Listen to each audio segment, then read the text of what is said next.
والله لو قام النصارى كلهم طمعا لحجب الشمس ليست تحجب، والله لو جاءوا بكل عتادهم ليشوهوا وجه الجمال لخيبوا. إنا كفيناك المستهزئين. السلام عليكم ورحمة الله وبركاته. أيها السيدات والسادة، سلام الله عليكم ورحمة الله تعالى وبركاته.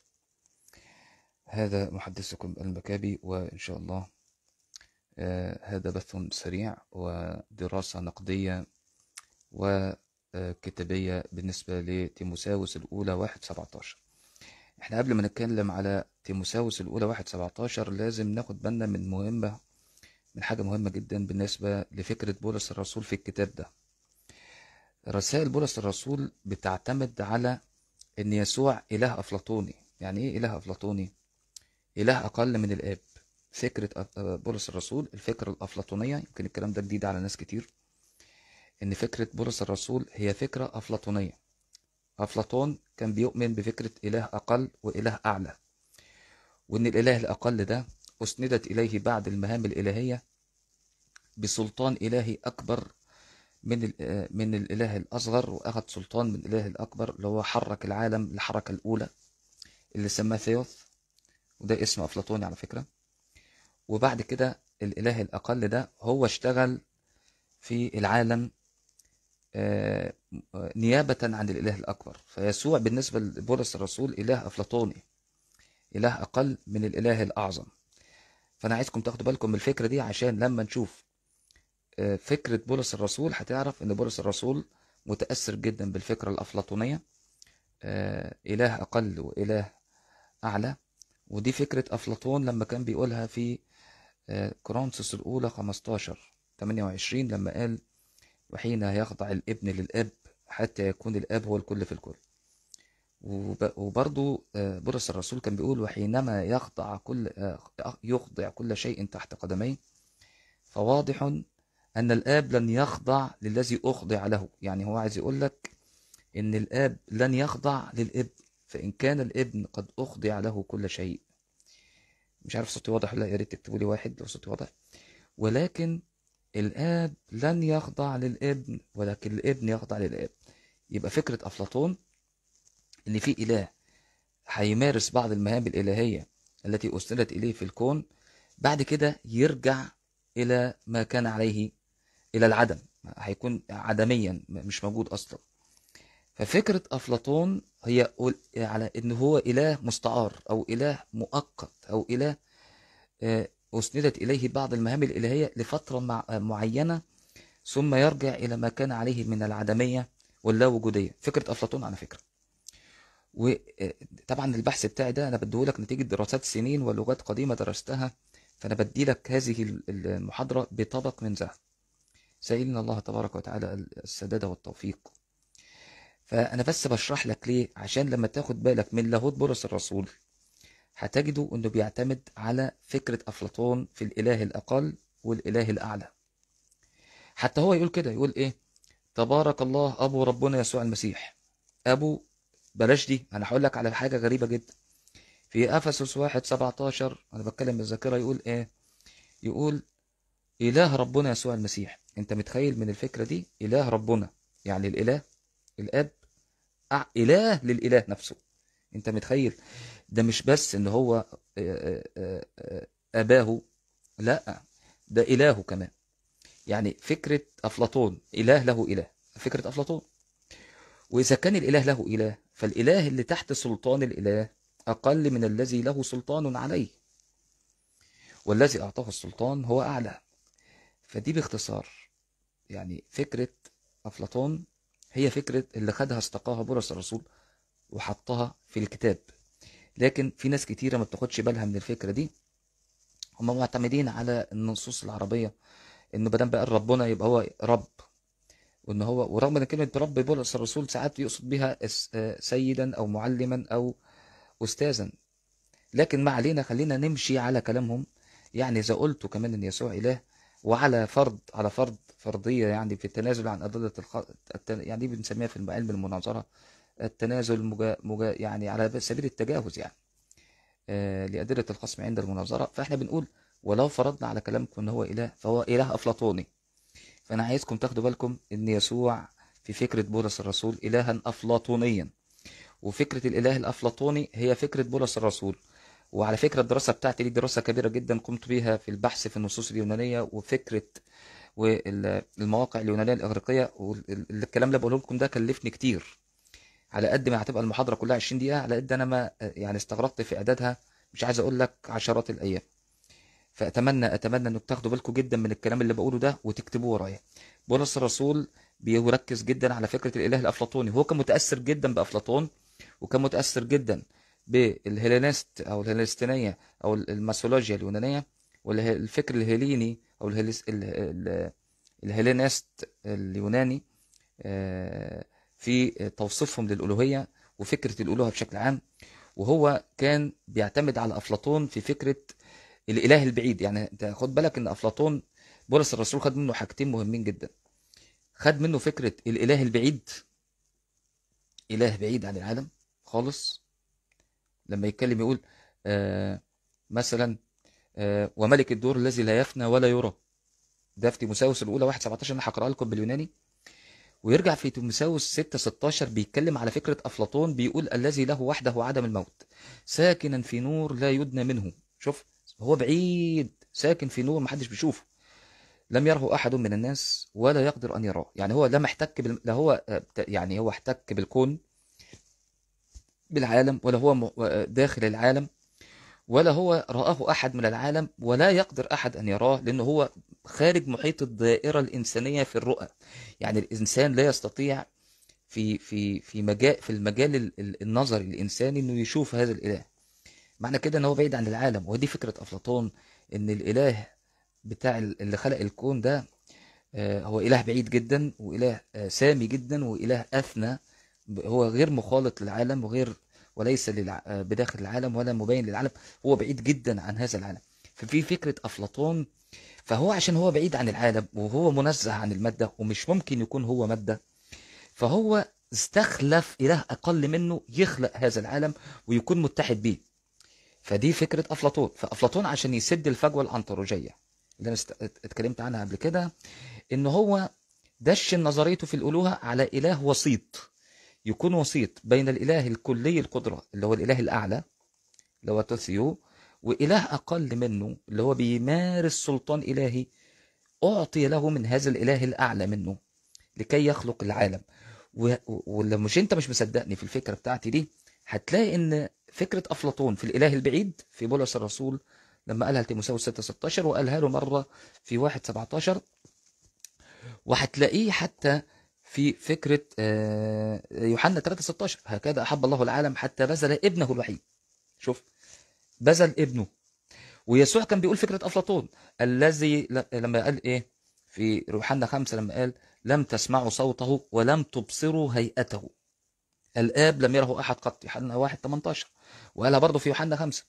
برضه في فكرة أفلاطون يبدو أن كتاب الأناجيل وكتاب الرسائل دي يبدو تأثروا باللغة اليونانية لأنها لغة الفلسفة.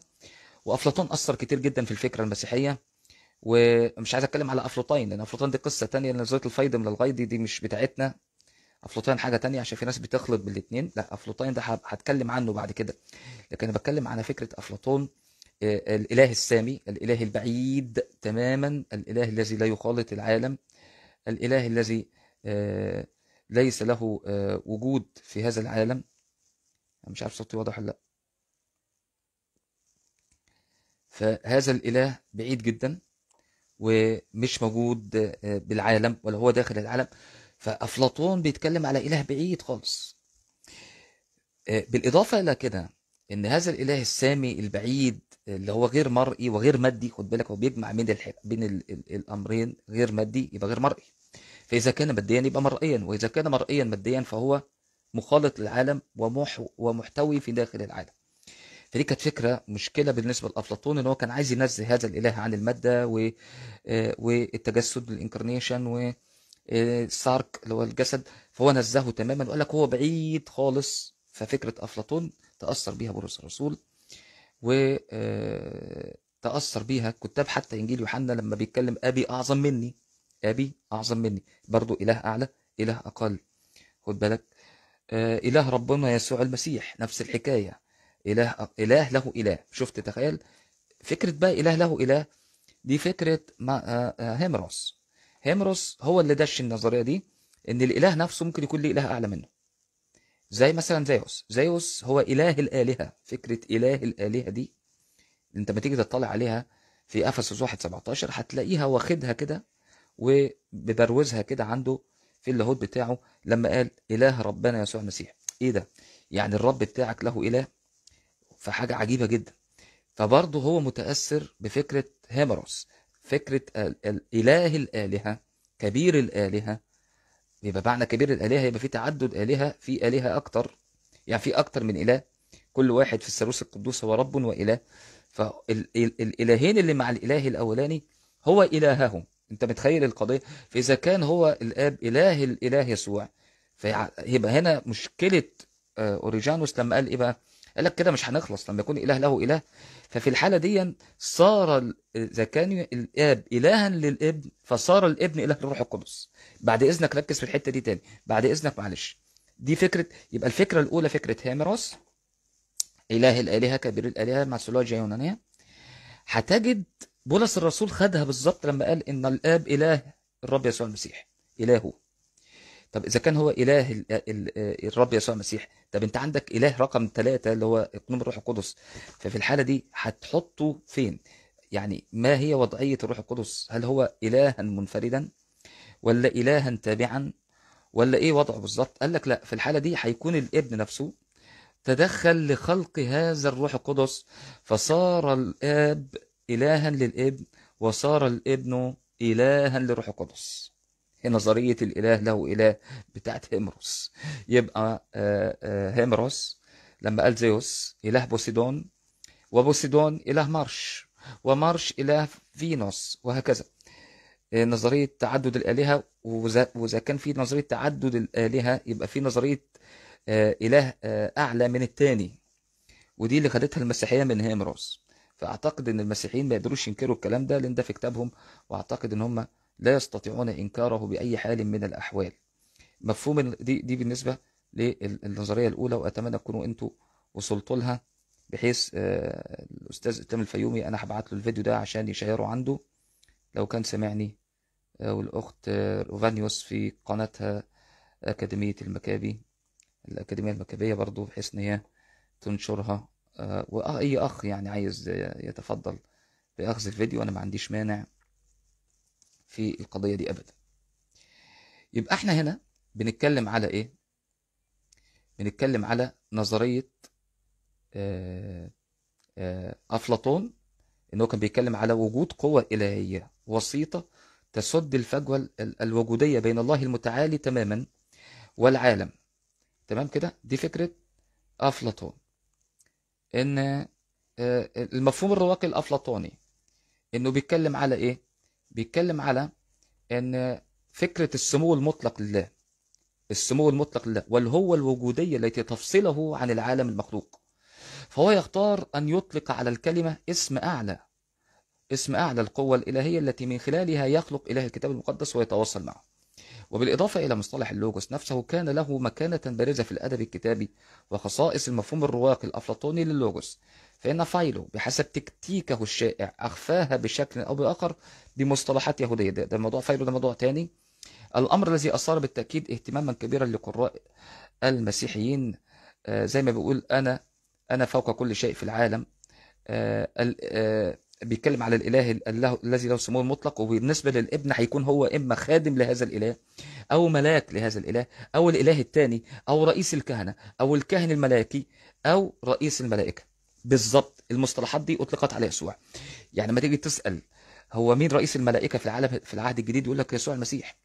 طب مين رئيس من رئيس جند الرب؟ يقول لك يسوع المسيح. طب مين هو الكاهن الأعلى؟ يقول لك يسوع المسيح. طب مين هو الإله الثاني المولود؟ يسوع المسيح. وصلت معاك؟ فالمبدأ ومن المؤكد طبعا ان اللاهوت الارثوذكسي سيرفض اللوغوس الفايلوني، يعني اللوغوس فايلون اللي هو فايلون اليهودي هيرفضه المسيحيون، اي كيان الهي ادنى له مبدأ وجود ومشمول في القوات الملائكيه. وعلى فكره اذا كانت المسيحيه بتتبرأ من فكره فايلون دلوقتي، الا انها بتاخدها دون ان تدري. ازاي يا دكتور مكابي؟ هقول لحضرتك. انت ما بتيجي تتكلم على ان الكيان الادنى بكينونة مولودة من كينونة اعلى، تقدر تنكر دي؟ ما تقدرش. فاذا كان الاب ابا واذا كان الابن ابنا، يبقى معنى كده انه استحق اسم الوالد لما ولد مولود، والمولود اقل من الوالد، سواء بقى في فارق زمني في الولادة او فارق في الوجود. حلو كده. فانت بتقول ان المسيح اللوجوس هو كان جزءا من الكل، والجزء من الكل لا يساوي الكل، فهو جزء وليس كل، واستحالة أن يكون الكل جزء. والدليل على كده لما كان بيتكلم بولس الرسول على فكرة فايلون برضو، إن الجزء ده بيخضع للكل. وكلمة كل دي مش كلمتنا احنا على فكرة، هي برضو جت من فايلون، إن الكل في الكل في جزء منه انفصل عنه، والجزء ده هيتحد بالكل، يرجع مرة تانية كل في الكل. يبقى كان وجوده عدمي بالنسبة للكينونة والكيان. انا ممكن اتماشى مع الفكره المسيحيه في اللوجوس، لكن هقول لحضرتك اذا كان اللوجوس كان جزءا وبعد كده صار كينونه ثم رجعت الكينونه الى الجزء، فده يعتبر نوع من الاحداثيه المتغيره بالنسبه لمن يطلق عليه ايونيوس. ايونيوس بمعنى الازلي، فمش ممكن يكون الكلام ده. فالكينونه الأدنى التي لها مبدأ الوجود الذي أدخل في مشمول القوات الملكية. يعني ما تيجي تقول مثلا مين هو الملاك المهلك الذي ضرب أورشليم القدس؟ يقول لك يسوع المسيح. طب مين هو الملاك الذي ذهب إلى يشوع عند باب أريحة؟ يقول لك يسوع المسيح. طب من هو الملاك الذي ذهب يضرب بالعام على رأسه بالسيف؟ يقول لك يسوع المسيح. طب مين هو الملاك الذي كان مع منوح وامرأته وصعد بالذبيحة؟ يقول لك يسوع المسيح. الله. طب يعني معنى، طب من هو الملاك الذي؟ يقول لك يسوع المسيح. يسوع المسيح. من الملاك الذي كان يتكلم في العليقة؟ يقول لك يسوع المسيح. الله. طب في الحالة دي أصبح رئيس الملائكة، وفي الحالة دي هيبقى كنموذج لتفسير وصف المكانة بتاعته إن هو دور إلهي، فهو هيقوم بدور ابن الله زي ما هيقوم بدور ملاك من عند الله. وصلت معاك هنا؟ يعني في الحالة دي هو ملاكا بدرجة ممكن نسميه ان الابن في الحالة دي هيكون احد تجليات الاله، احد التجليات. وطبعا ده بيتعارض جدا مع لاهوت اثناسيوس الرسول الذي كان وازن بين خريستولوجيا الاله وخريستولوجيا الكلمة. يعني ايه يا دكتور مكابي الكلام ده؟ معلش انا اسف. شوف هقول لك انا، خريستولوجيا اثناسيوس الرسولي لما حب يطلع من المأزق دون، وانا عارف ان الكلام ده هيكون صعب بس استحملوني شوية. خريستولوجيا بولس اثناسيوس الرسولي ان هو مش عايز يخلي السارك يعني اللوجوس ساركس ما يكونش من خلال كينونة الآب، ولكن من خلال جزء من كينونة الآب. يعني ايه في الكلام ده؟ يعني ما يوحنا يقول ايه؟ يقول وصار الكلمة جسدا. المفترض ان الكينونة التي صارت جسدا وليس الجزء الصفة التي صارت جسدا، لان الله الآب ولد الله الابن حسب الإيمان المسيحي. وفي الحالة دي بولس الرسول تضارب، انا قلت الكلام ده قبل كده في الخريستولوجيا، فكره بولس الرسول تصادمت تصادما كبيرا من الناحيه اللاهوتيه لما قال اخلى ذاته واخذ صوره عبد. يبقى في الحاله دي اخلى ذاته واخذ صوره عبد. ففي الحاله دي الذات الاقنوميه التي ولدت من الذات الكينونيه الكبرى التي لها الوجوديه، وهي صاحبه واجب الوجود للموجود الذي لم يكن موجودا، في الحاله دي خريستولوجيا اثناسيوس الرسولي بتتعارض مع خريستولوجيا فايلون. تمام؟ فبيشدد على المساواة الوجودية بين الاب والابن. بس المساواة الوجودية هتكون ايه؟ مش ممكن ابدا يا دكتور محمد شلبي ان المساواة الوجودية تكون بين الكينونة وصفتها. ليه؟ لان ازلية الصفة من ازلية الكائن، فالكائن وصفته لها ازلية واحدة، وإلا صارت الصفات التي للكائن الأول هي صفات محدثة. وإذا كانت الصفات محدثة لواجب الوجود فهو محدث بتغيير الوجود. وصلت؟ خدوا بالكم من الاسترسالات المكابية دي. فلا يزال الرأي الأرثوذكسي أن حقيقة الخريستولوجيا لللوغوس في أشكالها المختلفة لا تمثل مجرد بعض الأصوات المعزولة، بل كانت ظاهرة شبه عالمية بين كتاب الكنيسة من عام 150 ميلادي لحد أثناسيوس الرسول، مع اعتبار الذين قالوا بفكرة ان كان الابن تجلي من تجليات الاب. دي كانت فكرة في روما شائعة، فاعتبروها هرطقة وتظهر لنا بشكل عام في وعي الكنيسة اللي بدأت زي ما بيتكلم الكاتب اليوناني ان الكنيسة اليونانية وعت هذه الفكرة وبدأت تنصب فكرة أثناس الرسولي كشعار وخريستولوجيا معتمدة حول شخص ابن الله متوافقة مع التقليد الرسولي وكلمات العهد الجديد. وبالتالي في أذهان العديد من المسيحيين المتعلمين كان الشعار اليوحناوي تقريبا نفس الشعارات الفيلونية اللي في البدء كان الكلمة، وسيتم تحديد أوجه التشابه الخارجي بينهما قريبا من خلال مقارنة مقدمة يوحنا إنجيل يوحنا بكلمة فايلو وأنصار خريستولوجيا اللوغوس. ومن المنطقي أن تثير أوجه التشابه بين يوحنا وفايلو سؤالا حول ما إذا كانت لديهم بالفعل قرابة روحية. فعلا فكرة فايلو هي يعني فكرة فايلو في البدء كانت كلمة هي بالظبط اللي خدها يوحنا اليوحناوي يوحنا اللاهوتي وحطها في مقدمة إنجيله. ده على العموم ده مش موضوعنا دلوقتي، أنا هتكلم بعديها بعدين، لكن أنا كنت بقول لك على الإله الأفلاطوني اللي هو الإله لا مبالي بلا عواطف خالد غير مفهوم بلا اسم غير مادي، بينما بالمقارنة مع إله الكتاب المقدس فكان كقوة عليا بعيدة وباردة وساكنة وغير شخصية. ركز على الحتة دي. أفلاطون في نظريته للإله ده اللي هو الغير مادي اللي بلا عواطف الخالد غير المفهوم بلا اسم غير مفهوم، يعني مش عارف كينونته إيه، خلاص، غير كينونة الله مادته جوهره هو ما يعرفش عنه حاجة، فقال لك هو خالد وغير مفهوم وبلا اسم وغير مادي، تمام، وهو بلا عواطف ولا مبالي، وهو قوة عليا بعيدة وباردة وساكنة وغير شخصية، ويمكنها على الأكثر أن تملأ الناس بالرهبة بكمالها. يعني بمجرد أنه هو إله عظيم بعيد وانت ما شفتوش لكن قلبك بيتملي خوف منه. سبحان الله، دي فكرة أفلاطون على فكرة.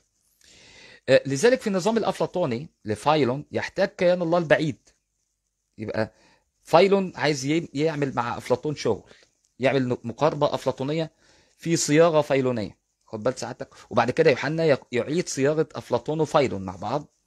فبقول لك وكان يحتاج كيان الله البعيد بطبيعته إلى إله وسيط. يبقى الإله البعيد خالص ده اللي أنا قلت لك غير مفهوم خالد بلا عواطف غير مادي غير شخصي لا مبالي قوة عليا بعيدة باردة غير ساكنة وغير شخصية وتملأ قلوب الناس بالرهبة بكمالها. في النظام الأفلاطوني لفايلون يحتاج كيان الله البعيد بطبيعته إلى إله وسيط. والشعار العالمي في الأفلاطونية للتوسط بين الله والعالم. نعم إنها وساطة وجودية موجودة بالضرورة وتخضع لقوانين طبيعة الكائنات. أنا هنتهي هنا في الحتة دي، بعد كده نرجع بقى للشغل بتاعنا في في مقارنة النص بتاع تيموثاوس 1:16. إن شاء الله هقرأ لكم باليونانية هنا. عايزكم تاخدوا بالكم من هنبدأ بقى إن شاء الله. ركزوا معايا هنا يا شباب. طبعا ده نص بالنسبة لرسالة يهوذا، هو بيتكلم هنا بيقول الإله الحكيم الوحيد مخلصنا. أنا عايزك تركز هنا بقى في النقد الكتابي والنص باليوناني هنا، خلاص. له المجد والعظمة والقدرة والسلطان وإلى كل الدهور آمين. أنا هسألك سؤال، إذا كنت بتقرأ لغة عربية أنت شفت هنا يسوع المسيح في النص ده؟ طبعا هنا بيتكلم على الله الآب، وأنا هثبت لك ده. ركز بقى، لأن يسوع المسيح اللي مش موجود في النص العربي موجود في النص اليوناني. يعني معنى كده إن الجماعة اللغة اللي ترجموا النص اليوناني من العربي شالوا كلمة يسوع المسيح الموجودة في النص اليوناني، واحنا بنسألهم شلتوها ليه؟ نقرأ مع بعض. بيقول هنا ايه؟ مونو ثيو. على فكرة كلمة مونو ما بتيجي في اللغة اليونانية، لما انت هتشوفها هنا في قاموس سترونج مثلا، شوف بيقول ايه؟ بيقول هنا مونوس. شوف بيقول هنا معناها ايه؟ وحده، الواحد، الوحيد فقط. يعني بيتكلم على الكينونة واحدة. لكن مونون اللي هي بتيجي مكان السجمة دي بتيجي ني، معناها الأحد. وفي بعض التراجم العربية اليونانية شفتها من شوية إن كلمة مونو معناها الإله الحكيم الأحد مش الوحيد. تمام، ما علينا. هنرجع مرة تانية هنا. مونوثيو، خلاص. سوتيري. أنا هقرا لك كلمة عشان برضو إحنا يعني الناس اللي ما تعرفش يوناني كلمة كده. مونو ثيو سوتيري إيمون زيا إيسو خريستو. خد بالك بقى، يسوع خريستو دي يعني يسوع المسيح مش موجودة في النص العربي. واحنا بنسأل ليه انتوا ما كتبتوهاش؟ يعني هل ده مثلا اقرار منكم بعدم الوهية يسوع المسيح، وان الالوهية منحصرة في الله الاب؟ خد بالك مرة تانية، هنقولها مرة تانية. مونوثيو وبيتكلم على الاله الوحيد او الاله الاحد. خد بالك اللي هو ايه بقى؟ سوتيري ايمون زيا ايسو خريستو. ايسو خريستو مش موجود هنا يسوع المسيح في النص العربي. واحنا بنسأل ليه ما كتبتوهاش بعد الكلمة دي مباشرة؟ ده يعتبر إقرار من المترجمين النص العربي بعدم ألوهية الرب يسوع المسيح حسب إيمانكم، وإن هو ما ينفعش يكون إله، ولذلك ما كتبوش الكلمة دي إيسو خريستو. أنا هكتبها لك، أنا عايز أعملها لك يعني إيه. الكلمة دي يا جماعة مش موجودة في النص العربي ده.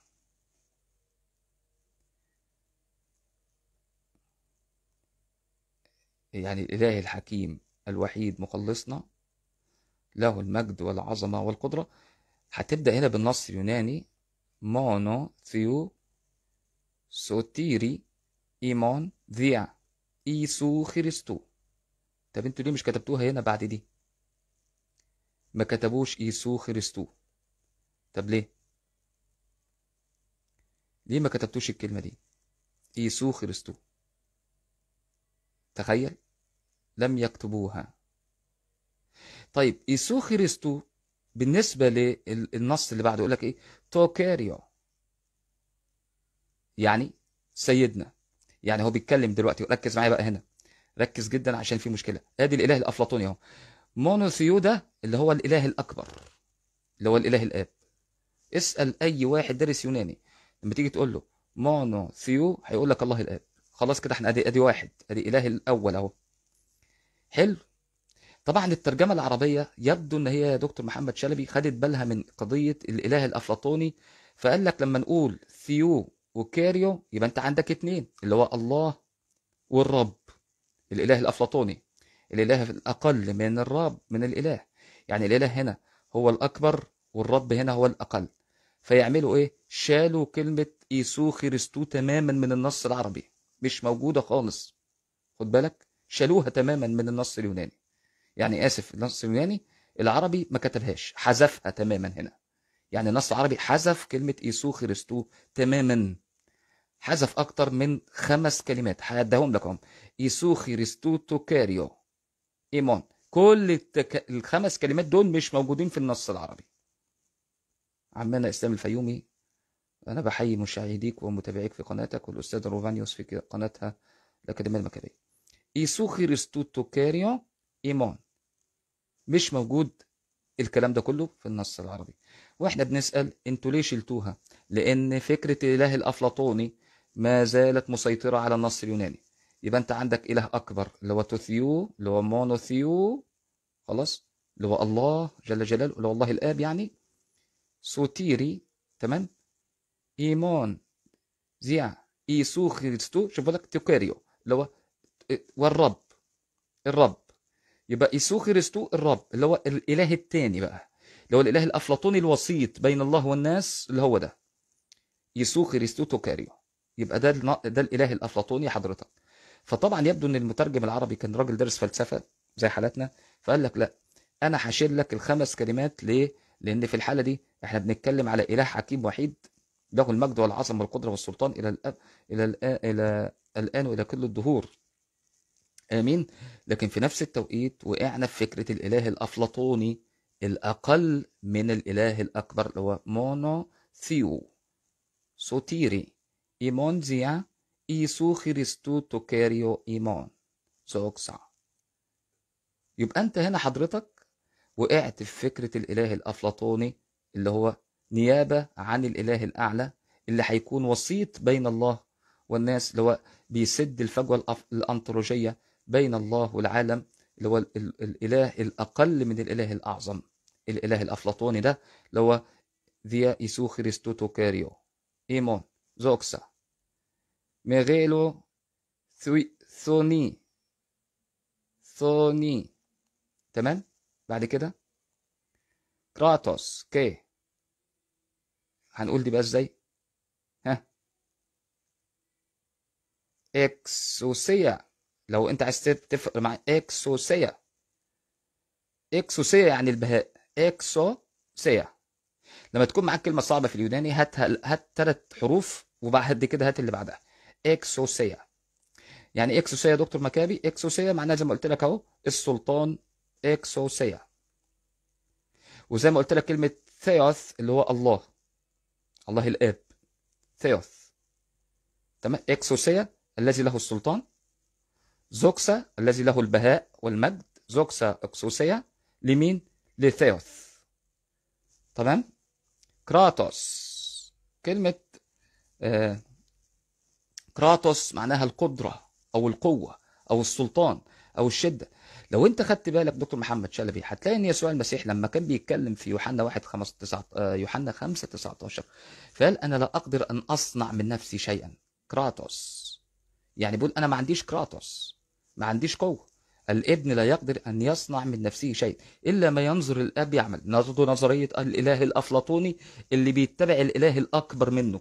فالإله الأكبر بيدي الإله الأقل السلطان والقدرة، لكن هو ما عندوش سلطان ذاتي أو قدرة ذاتية أو قوة ذاتية أو طاقة إنرجية أو ذيانامي أو كراتوس. ما عندوش المصطلحات اليوناني اللي أنا بقولها لحضرتك دي. تمام؟ أوكي؟ أوكي. طبعا الكلمة دي ميغيلو، ميغيلو معناها العظمة. ميغيلو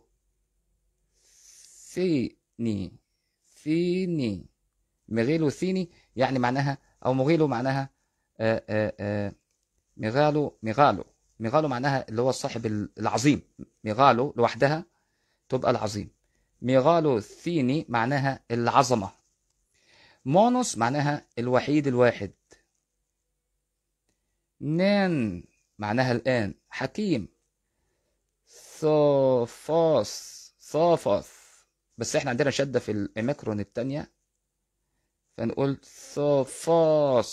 صافوس. سوتيري معناها مخلص. طبعا يهوذا في النص ده بيتكلم على خلاص الله لشعب إسرائيل في أرض مصر وخلاصهم من العبودية بتاعة المصريين.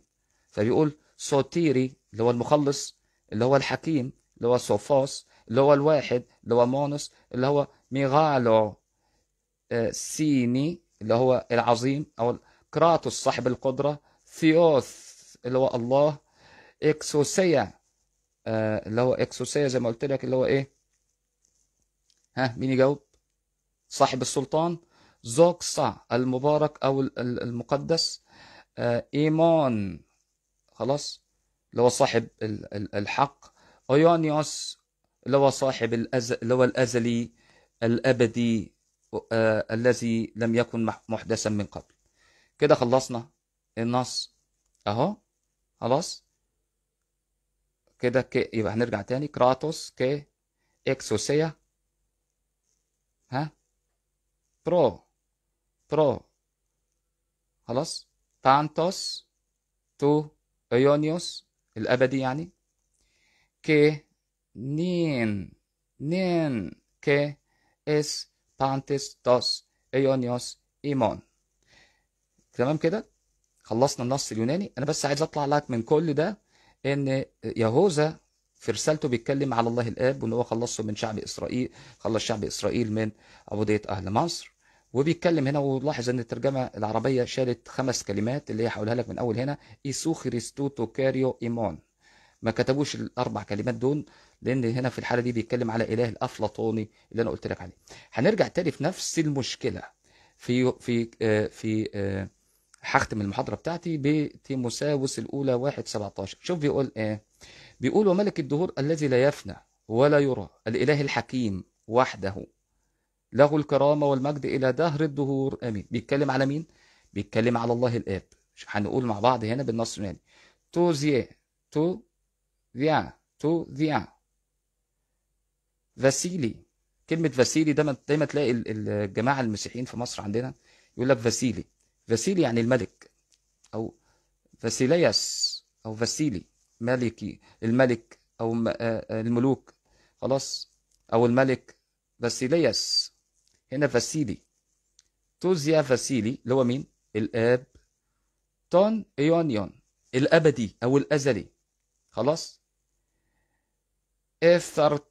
افترتو، افترتو مش بيفنى أبدا. افترتو. أورتاو لا يرى. مونو ثيو الله الأحد، مونو ثيو الله الأحد. تيمين كي زوكسا استوس ايونيوس تون ايونيون ايمون، ايمين. تمام. امين، اسف، امين. هنا امين بمعناها الحق، مش معناها امين بتاعتنا اللهم استجب. لا، يبقى هنا بيتكلم على مين؟ بيتكلم برضو على الله الاب. هنقول بسرعه: توزيا فاسيلي، فاسيلي او فاسيلياس. فاسيلي يعني اللي هو ايه؟ ملك، لكن فاسيلياس الملوك. فاسيلي تون ايونيون افسارتو ريتاو مونوثيو تيمين كي زوكسا استوس ايونيوس تون ايونيون امين. يعني هنا بيتكلم على مين؟ بيتكلم على الله الاب. هناخد شرح الكلمات في النص الاصلي. هنا ايون معناها الازلي. خلاص. كلمه امين معناها الحق. تمام. افسارتو، افسارتو. خلاص. الريتاو الذي غير منظور. افسارتو الذي لا يفنى. فاسيلياس الملك. زيا ثيوث الله. مونوس الأحد. صوفوس الحكيم. تيمين معناها كرامة وقيمة. أعتقد أن أنا يعني أجملت ما أردت أن أقول. أسأل الله تبارك وتعالى أن يتقبل منا سائر الأعمال، وإن شاء الله أقابلكم في نص آخر كتابي نقدي في النصوص اليونانية ودراسات اليونانية الفلسفية. كان معكم من الأكاديمية المكابية المكابي، وشكرا لكم، والسلام عليكم ورحمة الله وبركاته.